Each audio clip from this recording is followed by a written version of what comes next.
think is probably the most obvious out of the come up in your presentation. Okay.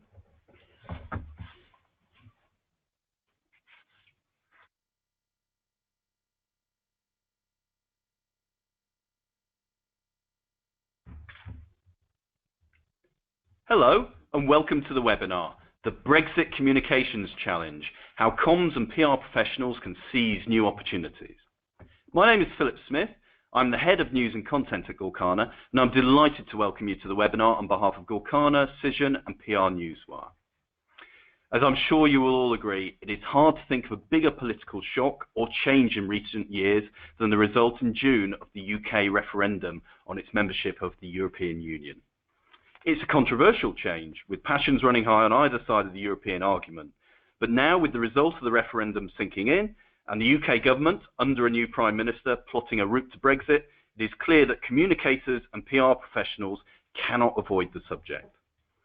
But how involved should communications professionals and marketeers be in the debate? And what are the communications challenges around Brexit? These are questions that many are asking. So in this webinar, we're going to hear from one of the PR agencies which has set up a specialist Brexit unit for its clients to help them meet the Brexit comms challenge. I'm delighted to welcome Aspectus Global CEO Alastair Turner and Tim Focas, co-leader of its Brexit unit, to the webinar. Welcome, gentlemen. Thank you. Thank you. Alastair and Tim are going to present to us shortly, and in doing so, give us a boots-on-the-ground view of what Aspectus is doing around Brexit, as well as an overview of the wider Brexit comms challenge.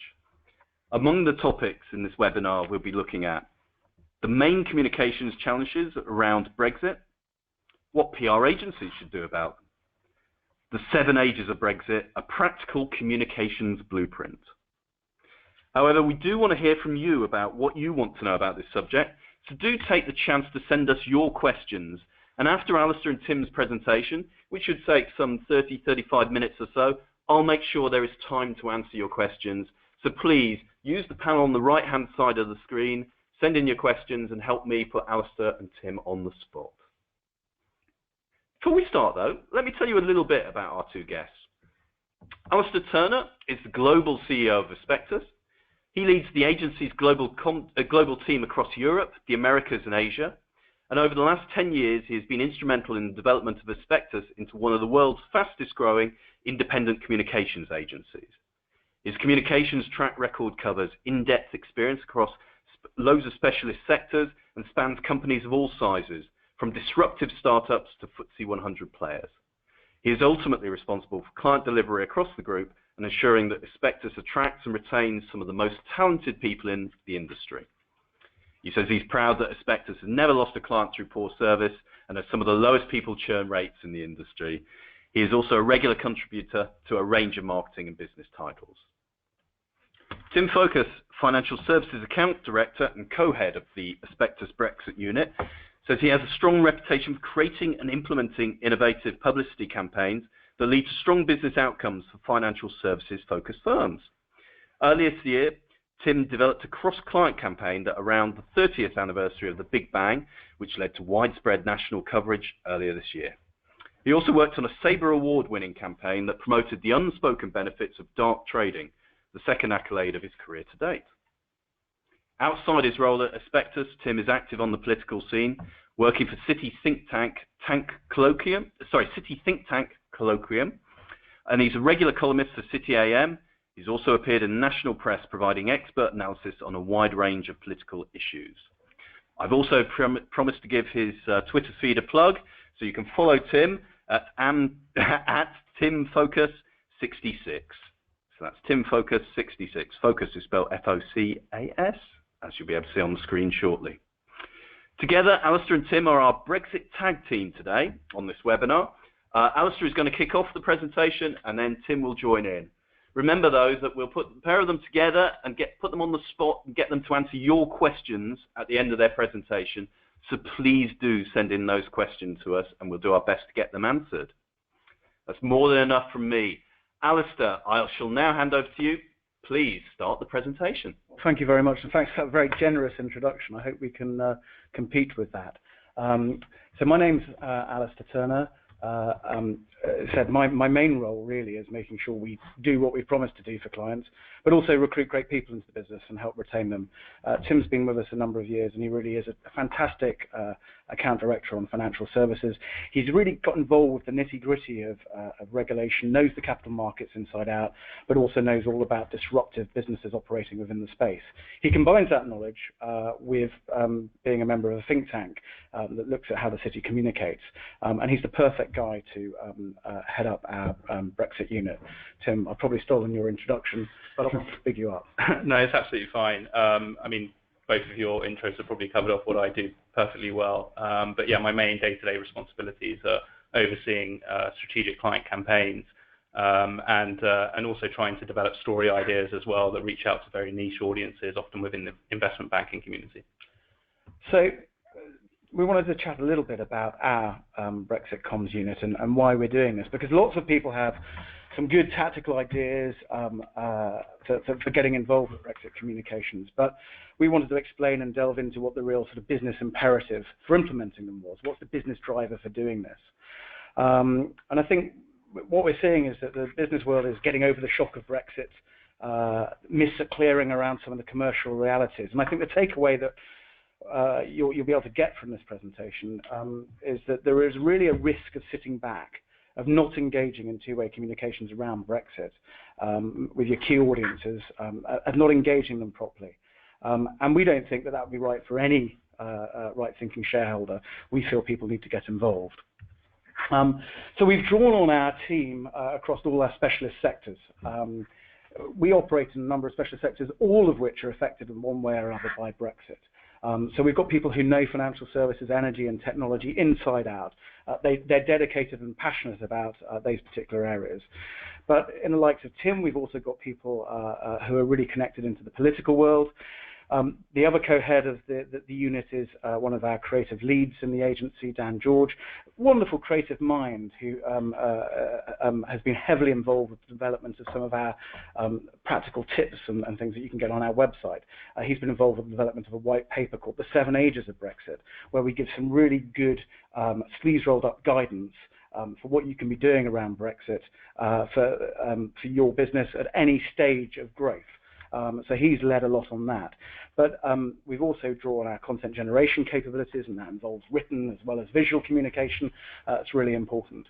But we've always had international ambition as an agency. And we realized that most of our clients wanted us to have that ambition. They backed us to grow into North America. We realized we had to operate and give an international service as well. So we built the Aspectus cloud, which gives us the infrastructure to operate across anywhere in the world. But recently we've put a particular emphasis on Europe and developing that cloud across Europe. So we are now operating live across Spain, Portugal, Poland, Germany, France, across the Nordics and the Benelux regions, Belgium, Netherlands, Luxembourg, which is giving us real on-the-ground insight into what those countries are thinking and feeling around Brexit.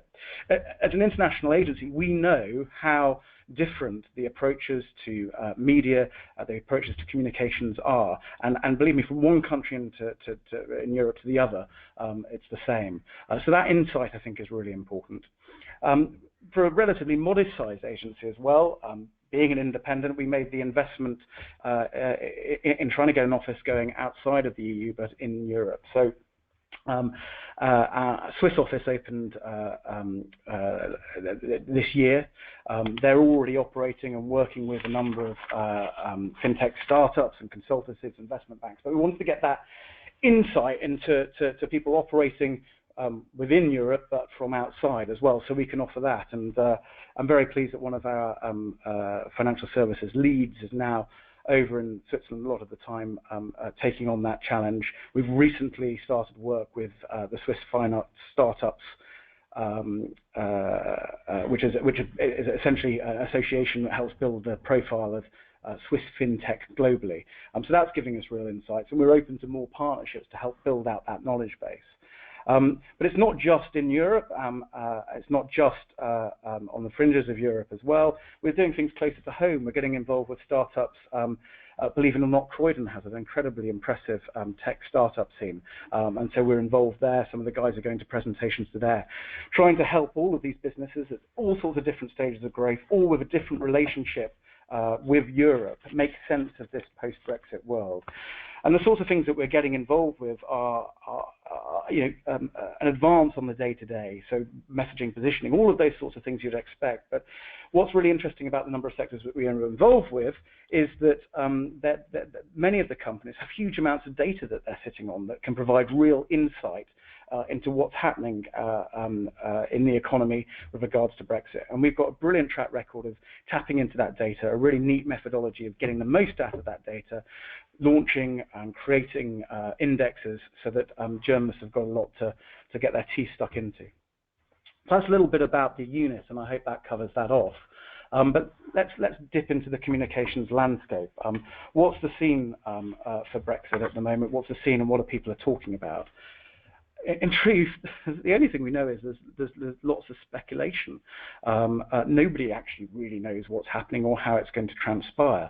There was a survey out this week from the CBI, major survey, it was backed by the CBI, I should say, of 1,000 companies. And here you can see this actually doesn't reveal one thing one way or the other. 12% are prepared to deal with Brexit.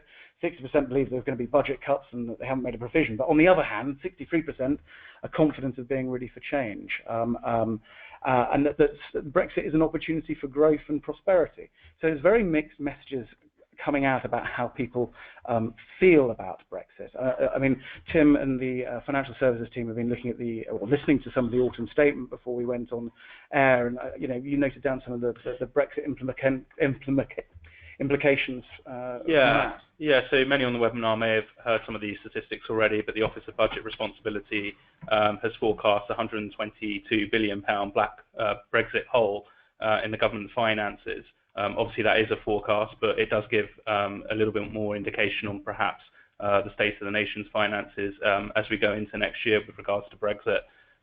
Growth was lowered as well, and also there's been a decision to remove the deficit reduction target that was set by the previous Chancellor. But to Al's point, a lot of the concrete measures and decisions around Brexit that are really going to make an impact on people's businesses are yet to be decided. And we all know that uncertainty is bad for business. We've got this uncertainty, and doubt and fear could be just behind. And the issue with this is that silence is never really the answer. Quite the opposite, in fact. If you think about all your stakeholders, saying nothing adds to that uncertainty. It's bad for business. Being uncertain, and yet we're seeing a number of companies who are sort of kind of steering clear of the Brexit debate altogether. They're sort of hedging their bets or being vague around the topic, so that nobody really understands their real views. If you think about who you're trying to create, if you do that, you're creating risks. The thing is, people want to know. Customers want to know how you're going to operate in this sort of post-Brexit economy. They need to feel confident about your strategy, your prospects for growth, your presence, your support in services. If you say nothing, you create uncertainty among your customer base. If you say nothing as well, that you generate the opportunity for your competitors to add to those doubts, perhaps offering better assurances. So that creates unnecessary risk in your customer base and the market as a whole. Look at other stakeholders, your people. I know from running, an independent agency, getting towards 50-odd people, that people hate uncertainty. My team are worried about how Brexit may impact their jobs. In bigger businesses, that is only amplified. People are worried about their long-term prospects. So if you remain silent or non-committal on that, and your competitor sets out a detailed strategy and plan covering all eventualities, well, that might become attractive to some of your key people. The list goes on. Suppliers, partners, distributors, investors, they all need to have confidence that you've got your post-Brexit plans in place and that you're going to maintain them for the long term. Otherwise, they may be looking at alternative options. So I guess the general message there is that hanging back on Brexit communications just adds to uncertainty. It creates risk, and that's very bad for business. So that adds up to why Brexit communications, but what to say? And I think anyone reflecting on recent political events and the communications that's gone on Brexit and perhaps over in the States as well, is that many seem to have forgotten that communications is a two-way street. The first thing, my mentor and our chairman said to me is you've got to listen to people. You've got to understand, their needs and their wants, and understand how you truly engage with a market in order to communicate with that market. So that bit about listening, it means taking initiative, using communications to mitigate risk, strengthen commercial relationships, and reassure your people. That's what listening does. You can only do that if you really get to know your stakeholders, how they feel in this post-Brexit world. You need to know what your customers' strategy and plans might be. How can you look after them properly? What about your prospects as well? The new business environment. It's important to engage and debate with the market so that the market knows that you're ready to face those challenges. And unless you know what those challenges are, you can't do that. Same goes for employees. You've got to engage with them, speak to them, listen to them. You can't just tell them. We've seen political debate where people are, slapping people in the face with their views. Well, actually, communications, as I say, is a two-way street. You've got to hear what your people are concerned about, the sorts of scenarios that they're worried about, and work with them to reassure them. That's the best way to create trust and mutual confidence, we believe. And then all the other stakeholders, key suppliers and partners, for example. What challenges are they facing? We view, that we want to work with clients so that they can understand it's their job to find out, what they are, and they can have a direct implication on your organisation. You also, of course, need to talk to investors, find out how they're feeling about your prospects. They may be very concerned or not worried at all, but you need to know what they're thinking in order to communicate with them properly. And so we want to talk a little bit about how we go about that. Yeah, and I think one of the worries that certain firms will have out in the marketplace at the moment, because of the uncertainty, is creating a number of misconceptions about what Brexit communications can do for their business. So, for example, seeing communications as a threat instead of an opportunity. The negotiations we know are going to play out over a number of months, going into years, of course, once Article 50 is finally triggered. There's that 2-year block for when the negotiations need to be agreed.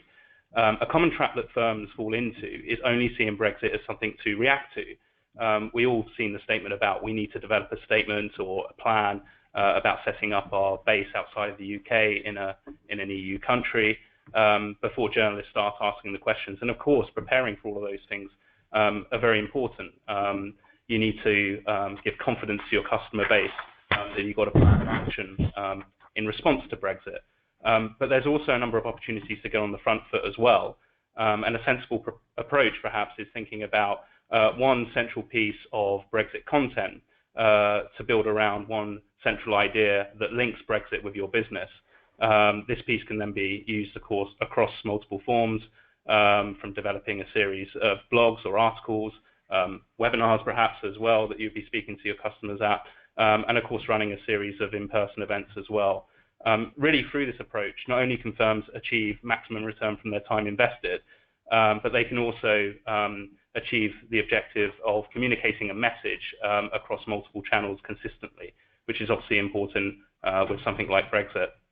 One of the other misconceptions I think that's worth touching upon is that an issue such as Brexit only attracts the same sort of commentators across the press, both from a political standpoint, but also from businesses as well, tend to be big businesses. And yes, it's true that the mainstream media is a crowded space, but there are opportunities to get voices heard. It's all about developing the right strategy ahead of time. So, for example, in financial services, my world, a market infrastructure provider, may not be in the best position necessarily to comment on why the euro has suddenly strengthened against sterling off the back of an announcement the government's made. But that doesn't mean to say there aren't other opportunities for them, such as commenting on why the spreads for euro against sterling were so wide for a particular week after an announcement around Brexit. Where has the majority of trading taken place across Europe off the back of the referendum? So it's all about looking for those kind of snippets, or small links from a broader subject into what you do as a business to try and get your message out there to the key audiences. And then it's worthwhile as well talking about the overcrowded space online. I mean, clearly, Brexit is more than just about the traditional media. There's a number of online commentators out there, often saying fairly outrageous things on Twitter and various different social media forms. So exploring unbranded search is a great way to stand out from the crowd. As a case in point, whenever someone searches a phrase without the company name, such as, say, Brexit currency volatility, a successful campaign would ensure that the searcher finds a brand in question at the top of the ranking. So it's all about kind of looking at those different avenues to make sure that you stand out from the crowd. And of course, there's the threat of getting Brexit very wrong. Not having a consistent and coherent message is a classic case in point. You know, an event such as a vote to leave political union with Europe is likely to garner many different views and opinions across a business. The larger the business, the bigger the spokesperson pool. So you've got more people, more egos that you need to control. Obviously, these guys are going to be front-facing with journalists, but there is a challenge and a reputational risk potentially to a firm if one spokesperson goes off message. So again, it goes back to really trying to define that position, what exactly you want to be known for around Brexit, and making sure that you're clearly and coherently putting that across to the market whenever you're giving that external view. Crowded. Sorry. No, that's fine. There we go. Crowded out of the news in 2017. So again, if you're not on the front foot, you've got to think about what's going to dominate the news cycle next year. And clearly, you know, with Article 50 to be triggered before the end of March, we suspect it's going to be an on-running top of the news agenda, particularly in the business press, but also trade press as well, looking to get stories about how, you know, Brexit impacts their particular sectors. So the idea that you wouldn't have a campaign aligned with what's going on around Brexit is really doing you a disservice from a communication standpoint. I mean, you may have a specific product that you want to get out there and you want to raise awareness of, and of course you need to continue with other campaigns, but choosing to ignore Brexit isn't really kind of aligning with what the external focus is going to be. And we've talked a little bit about the final point about Brexit rogues in and out of the organisation. But again, it just points back to the fact that there are going to be a lot of people out there within businesses that have got particular views, particular passions around a political event of this nature. It's important they're controlled. Guessing it right. So Al touched upon the importance of being able to attract stakeholders at every given stage, communicating clearly with these guys at all stages of their growth. Obviously, companies will be going through different stages of growth depending on who they are, is really, really important. So it's important that the campaign directly links into those guys at each and every stage. Leading the thinking in your market. I think this is really important in the sense that thinking about creativities when coming up with the initial campaign is really important. If you go out with something that's a kind of Me Too point on a particular issue that's broken in the news agenda, you're always likely to get either not the message being covered or just being forgotten about completely. So that idea about bringing in creativity to the campaigns is really important, and we'll talk about that in some of the examples a little bit later on in the deck.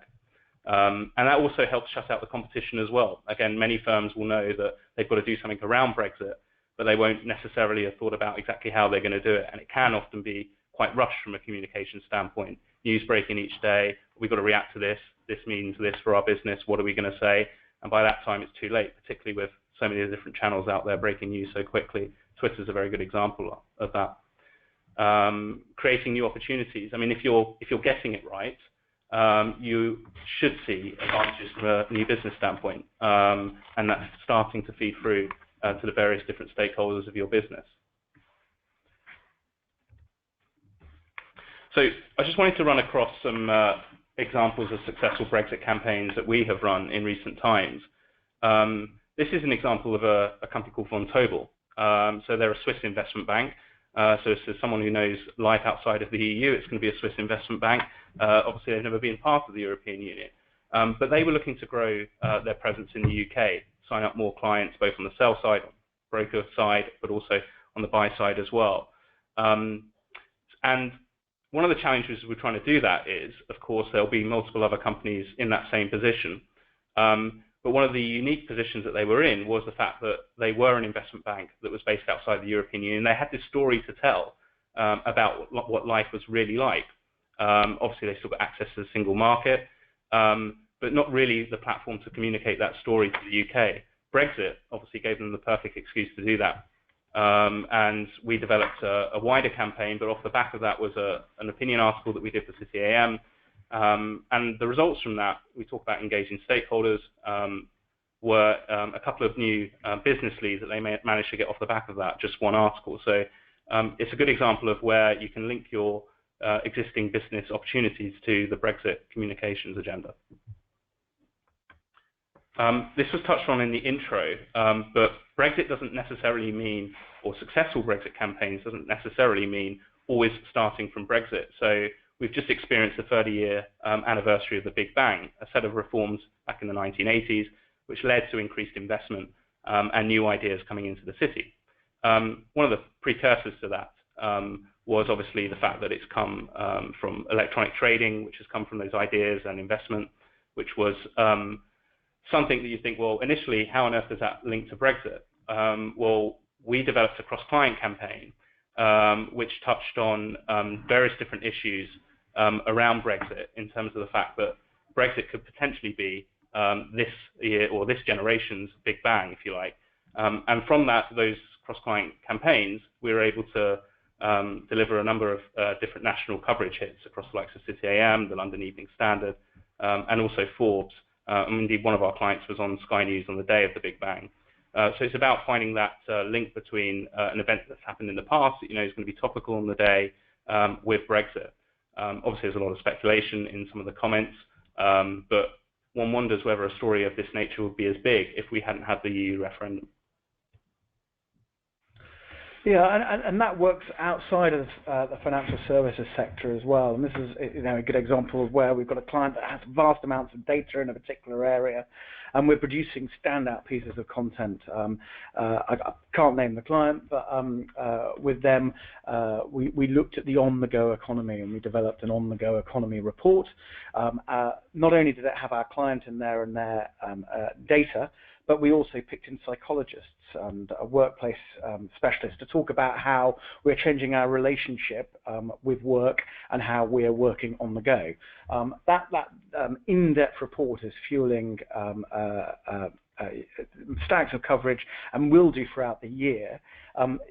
The emphasis there with Brexit was really looking at how Brexit might change the way in which we work, and so we developed a Brexit section within it. You know, that plays to what Tim was saying about a standout piece of content being the sort of crux for a campaign. It also works as brilliant marketing collateral. The graphics we develop are fantastic assets across social media, and of course the graphics that we develop to support it garner interest in their own right, huge shares across social media. And then we have that also in oil and gas, where we're looking into and launching indexes for a whole heap of our clients, looking at how clients are changing what they're doing and adapting their businesses to Brexit. Whether that, you know, and if you've got to imagine the oil and gas community have had the challenge of the drop in the oil price, and Brexit, and working with them, bringing in all of the knowledge that we've got from our European networks, industry experts, to sort of create the stories that help them stand out in their space. What we found with our clients that have done that is that they're the people who quoted, they're the thought leaders, they're the people who are engaging the market, and where others haven't done that, they're still in the mire of the sort of downturn in oil and gas. So that's worked very well as well. I think that's what we wanted to go through. Hopefully that takeaway came through in terms of what we wanted to get across, why we think there is a business imperative to embrace Brexit communications now, the quality that we can offer in terms of the team that we've put together, the insights from across Europe, and hopefully those examples of the campaigns have brought it to life a bit. Excellent. Thank you, Alastair. Thank you, Tim. Please do send in your questions for Alastair and Tim using the panel on the right-hand side of your screen, and we shall make sure that there's some time to put them on the spot. I can see some of those questions coming in. Do please keep sending them through, and I will start putting them to our two guest speakers. I'm going to start with a question of my own, though. And Alastair, I'm going to put it to you because I think that it's really interesting to hear everyone talks about how seismic Brexit is and how unprecedented a lot of the challenges and comms challenges around it are. How unprecedented do you think it is? Have you, in your experience, felt there's any similarities between the comms environment now and the comms environment from any other sort of happenings? I mean, one obvious example that you both talked about is the Big Bang. Is there any relationship between the two? Or is it just actually we are in uncharted water from that point of view? I genuinely think we're in uncharted waters in our lifetime. In our working lifetime, there hasn't been an event like this. I think for our financial services clients, the banking crisis around 2008 was a really interesting time. I think for us, though, that was a tricky period of time. This is tricky and it's uncertain, but we believe there's huge opportunity for people to communicate in the right way to help drive their businesses forward. We're seeing that with our clients. Tim cited examples where we've got the campaigns right and it's generating business. I think that's the point. Going back to the Big Bang example, what we did is position it as an opportunity.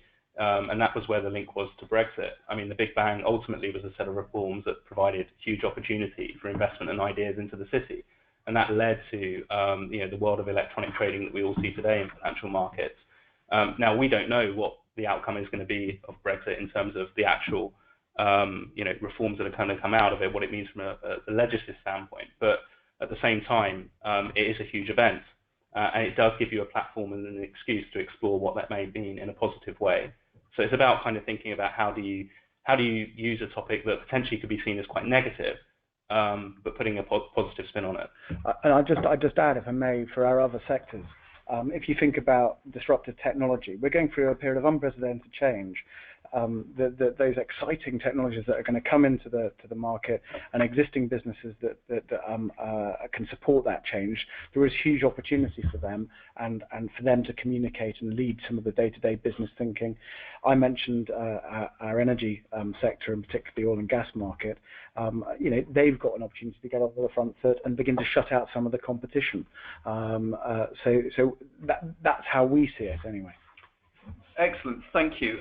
Now, we've got some great questions coming in for you both, and I'm going to start. Tim, I'm going to put you on the spot with the first one, and I think this is something that you've sort of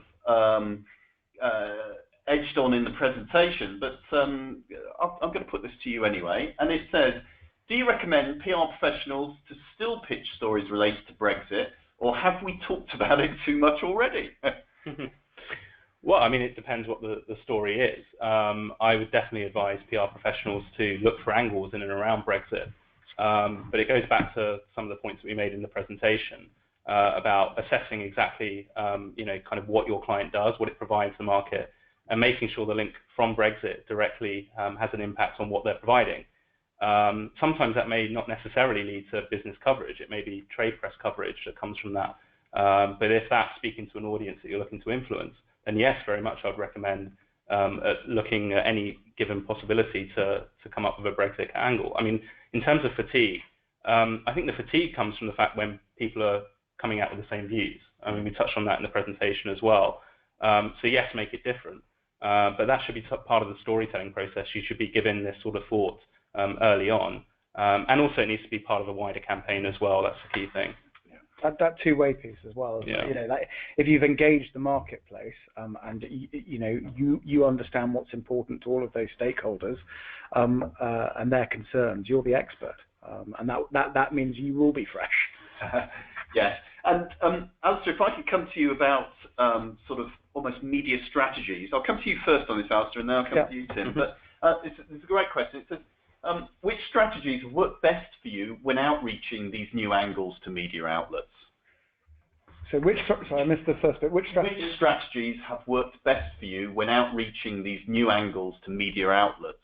So what's the strategy of approaching the media outlet, I guess? Sure. Well, I guess refer back to that presentation. Is if you've gone through that listening process, you've understood what's important to your marketplace, you've engaged with them, and then you've applied some creativity, as Tim said when he was talking, to come out with a different angle or a different spin. You've looked at how you can make that most interesting, whether that's written content, visual content, whether it's a short video or a graphic or what have you, or maybe even cartoon. All of that keeps it fresh. I mean, we've had some great success with clients looking at what Brexit might mean for regulation within the energy trading markets, for example. And their infographics have been shared across LinkedIn by 7,000 times, looking at that sort of regulation. So it's all to do with the idea, and then you work out the channel that sort of the execution goes down. Tim, I don't know if you want to add anything into that. Well, yeah, and in terms of an execution channel for implementing that strategy, I'll go back to the Big Bang. I think its timing is everything. We began having conversations and discussions with reporters and influencers about the sort of story that they were looking to run at a national level, weeks before it actually taking place. So I think unless you're kind of prepared, and unless you build in time into your overall plan in order to have those conversations, you're not really necessarily going to get the best outcomes. That's actually a very good point. Again, I'd love to big up Tim again with this, because the example we showed, those stories weren't going to happen. That was Tim working with the unit to come up with the idea, build it, construct it, and then working with their journalist contacts with multiple clients to get them that sort of exposure. So it was a big campaign specifically by the Brexit unit over and above what we do on the day-to-day. And that worked really well, that forward planning. Of course. Excellent. Now, this is a question about the size of the clients, or the size of the business that I guess has the communications challenge about Brexit. Tim, I'll come to you first on this, and it's how do you use Brexit when the PR client is a small company? When the PR client is a small company? Well, I think it depends on the nature of their business. I mean, let's say, for example, they are a technology vendor, fairly small, fintech disruptor, looking to sell into the back office of an investment bank, something niche like that. It's about making sure that, first of all, you've got a real handle of exactly what you do, because often those sort of companies can have very complex issues or messages that they want to communicate to the market. And then finding a way in which the Brexit debate can link into that particular issue. It won't always be possible, but one of the things that you can look at in the scenario that I've just mentioned is the fact that Brexit could potentially have an impact on the fintech community. So that's one way in for that sort of firm. But it's all about working out exactly what you want to communicate and how that directly links in with the actual debate that's going on at the time. And it sounds like, from what you're talking about, actually the size of the client doesn't matter so much. It's the fact that, for instance, they may be something that's used to disruption or trying to disrupt a market, and therefore that makes an interesting angle for the story. Yeah, I think so. I mean, obviously, if you're a big FTSE 250 firm, then obviously you're going to have slightly different objectives and what you want to get out of a Brexit campaign than if you're a startup. That is a pretty obvious thing to say, but I don't think it really matters on the size of the firm. You can get involved in the debate. It's just a matter of making sure it works for you. And we've given some hints and tips. We did this white paper, The 7 Ages of Brexit, and that actually gives some practical guidance on for companies of all sizes at all stages what they should be thinking about in terms of their comms around Brexit. So that should help. And how do people get hold of that white paper? Do they go to your website? To the website, yes. Okay, excellent. So, and actually that's a really good point, because someone has, and we always get this question, and I should always spell it out.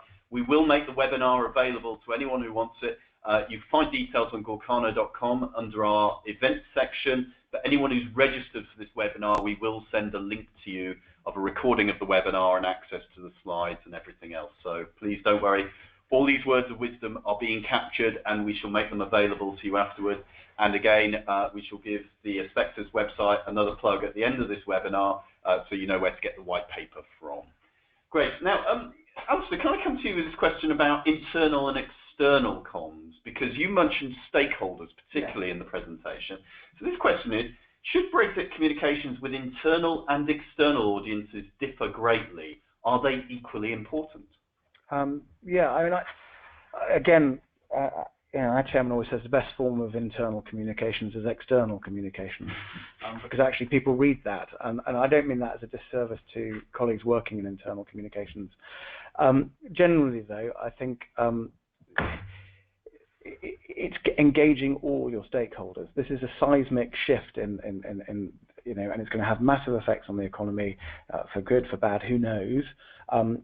Being able to take all of your stakeholders with you is a really important thing. The successful companies are going to do that, and they're going to steal a march from the people that don't. So I would hold them in equal importance. You don't want to lose your prospects going somewhere else, your customers going somewhere else, or indeed your people going somewhere else because they feel as though someone else is better prepared for Brexit and what comes with that.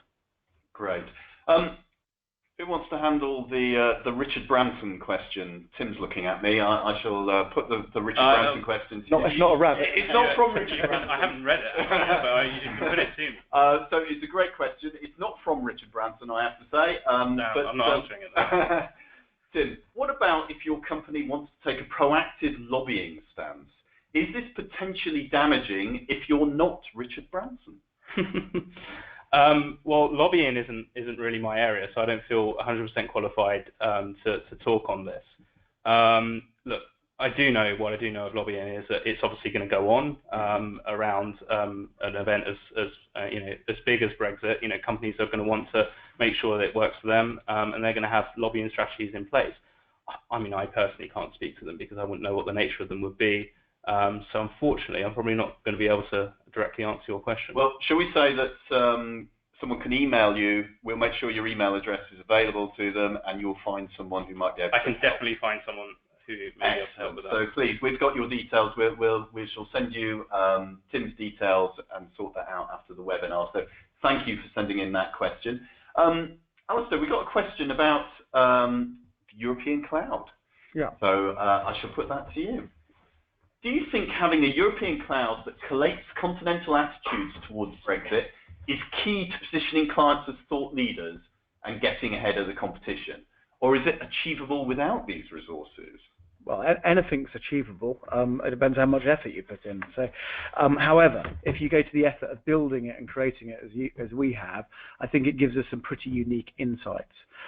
It also means that we're able to service those clients by turning the tap on the cloud where they need it, when they need it. So, no, you don't absolutely need it, but I think we're getting some really interesting intelligence. If you think that network that we've built is servicing clients in Europe, they're also speaking to journalists every day, they're prospecting, and they're feeding back that intel to us, and that clients are finding that very valuable, and we are, as we're formulating the strategies and creative ideas to support it.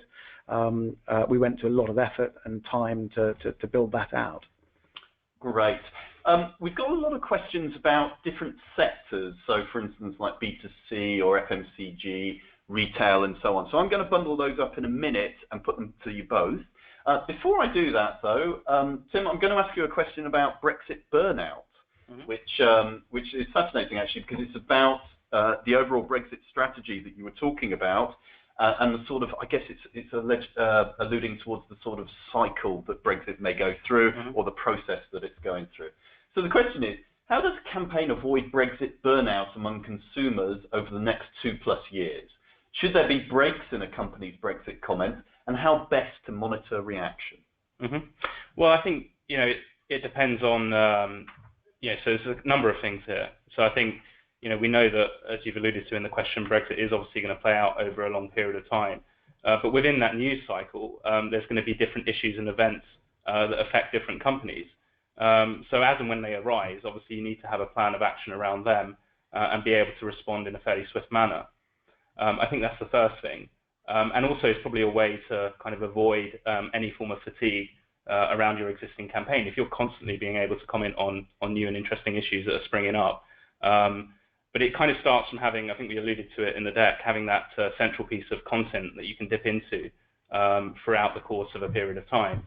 That can obviously be adjusted for the various different events that break. So I think that's a really important starting point for any firm, really, who's looking to be proactive around Brexit and also to try and keep their issues fresh as obviously Brexit progresses throughout 2017. Okay. We've got 2 or 3 questions, as I said, about sectors. So I'm going to answer those in a minute, but we've got time to answer possibly one or two more questions after that. So if you haven't sent in your question yet, please do take this chance to do so. Alastair, I'm going to come to you first with these sector-specific questions and see if there's any sort of highlights or something that you'd like to address there. And they are, I'll read all three of them out in turn. So the first one is, how would you advise approaching the Brexit conversation from an FMCG brand? Is this issue as pertinent for B2C agencies or teams? I presume that means is this issue as pertinent as B2B for B2C agencies or teams? And this is someone who says, small family-run retail business, which is, I assume, where they're writing from. Why is communicating our Brexit plans important to us? So I guess the thing is, are there any obvious opportunities or challenges there with retail, with FMCG, or even in the most broadest sense with B2C? Or do you see Brexit as very much a B2B opportunity? Look, we've talked about it being B2B because that's our area of specialism, and I'm sure there's lots of people who can talk about B2C, FMCG, retail, etc. With great knowledge. But the point is, Brexit is going to be affecting our economy. It's going to be affecting the different sectors that we all operate in. If you've got aspirations for growth, you need to have a strategy to talk about it. If you're involved with marketing your business at all at the moment, you can't ignore it. It's like those companies within the B2B world that pretend that social media is something else and something for the B2C world. It's not, and neither is Brexit. So taking the time, if you're marketing your business and you have aspirations to grow it, to get that comm strategy right will help you steal a march, we believe, on your competitors. Of course, the sector you are in dictates the way in which you go about it. You know, in the FMCG world, there's probably going to be lots of humour coming out from what we do, and tapping into that with engaging content will be really, really important. The B2C world itself, I'm sure there's going to be lots going on digital, so getting that strategy right for you. If you're in retail, and if it's a family run, maybe not a supersized supermarkets, all that kind of stuff. I think actually there's perhaps an opportunity for how this affects you, what it means for you, how you can take advantage of being an independent retailer, being a family-run business. There are, I would imagine, lots of interesting stories to tease out. Positioning yourself as a barometer of the economy, for example, looking how Brexit affects you, blogging around that, looking at attitudes from your customers, etc., engaging with your target market, but at the same time giving you material to market externally, I think becomes really quite interesting. Imagine if you've got surveys of your customers working really well, and then these were being picked up as an index and a barometer of opinion on what's happening within the retail space. I don't know the size of your stores or number of outlets, etc., but that could be a really interesting thing, and you could be publishing that as independent research, helps get you exposure that perhaps you wouldn't have had before. Again, I'm not the expert in that area, but it strikes me like a sensible, relatively easy to employ idea. Excellent, thank you. We've got a couple more questions, so let's finish with those. Tim, I'll probably put you under pressure to have a slightly quicker answer there when we get to this, and we'll try and get through at least two more questions. The first one, so Tim, I'll come to you with the question which is about from an arts organisation perspective. So the question is, what advice would you give to an arts organisation dealing with the fallout of Brexit, re public spending patterns? Right. Straight to the capital markets guy for that one. I mean, the truth is, I couldn't honestly give sane advice to you on that one, purely because of the area that you're working in. So, and unlike the lobbying question, I don't think I've actually got contacts that I can actually reach back out to get a proper answer to the question. But so unfortunately, not one for me. Okay, and I'm afraid Alastair's not looking at me at the moment, which is his cue for not necessarily having an answer on that one. So I tell you what we'll do is we will have a think, and if we can suggest someone. I've got an. Okay, I'll give it a go. Just going to give it a go. Just look. So I'm imagining you're in an exhibiting space or something like that. Think about how you could tie in what you're exhibiting with the news agenda. we've talked about Brexit fatigue. People are going to be looking for new angles, new ways of doing things, new places to do live interviews, etc. Could you turn your space into a gallery that is constantly changing, new Brexit-themed art? Maybe there's rolling exhibitions from around Europe, different countries, etc. Maybe there's a migrant art community, so that you can tap into that. There may be charities on that side that you can build into, and of course, as a live space where people can do live broadcasts, host debate, all that sort of stuff, you could make that the centre of something really quite interesting. Again, lots of caveats that it's not our area of specialism, but I think about things differently. Just take a step back, be creative. What I say about people and what we do is we start the week with a blank sheet of paper. By the end of it, we've had an idea that's worth something to someone. They'll buy it, and it helps drive their business forward. Anyone can come up with a really good idea. You just have to apply your mind to it and think creatively, think differently, and that's what I'd advise you to do with your arts business. Excellent. Thank you, Alastair, for taking that one on. Now, let's finish with this final question about variables and predictions. And Tim, I will come to you first on this one again. And then, Alastair, I'll give you the final word on this. So the question is, there are so many variables with Brexit. Should businesses avoid making predictions in this case, or stick their necks out to gain coverage with the potential of getting it wrong? Depends on the business, but I think, in my world, financial services, the key things that companies are concerned about and want clarity over is, what is the relationship going to be like with a single market, passporting rights, and obviously, are we going to still be part of the European Customs Union? Obviously, until clarity is provided on that, there is a certain amount of let's wait and see, we're in limbo from a financial services standpoint. I think, it goes back to what we were saying in the deck. The key thing is to be able to find a story that works for you. There is this uncertainty, there is this lack of clarity, but that shouldn't stop you getting involved in the Brexit debate from a financial services standpoint and telling proactive stories.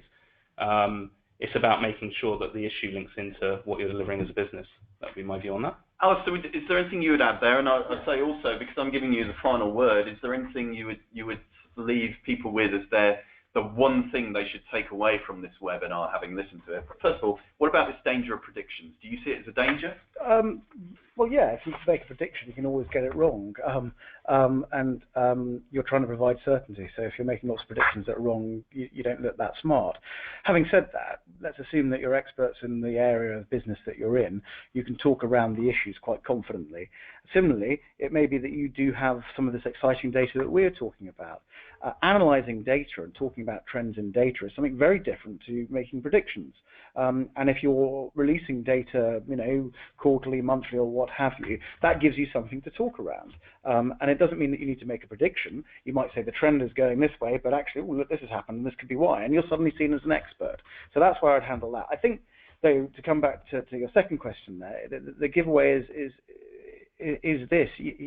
There is a risk from sitting back and not engaging with your target audiences. We talked about engaging those stakeholders. If you don't do it, someone else will. And in the B2B world, that will set you back. It's a risk. And I tell you what, your investors, your shareholders, none of them will thank you for not being a leader and engaging your market through communications.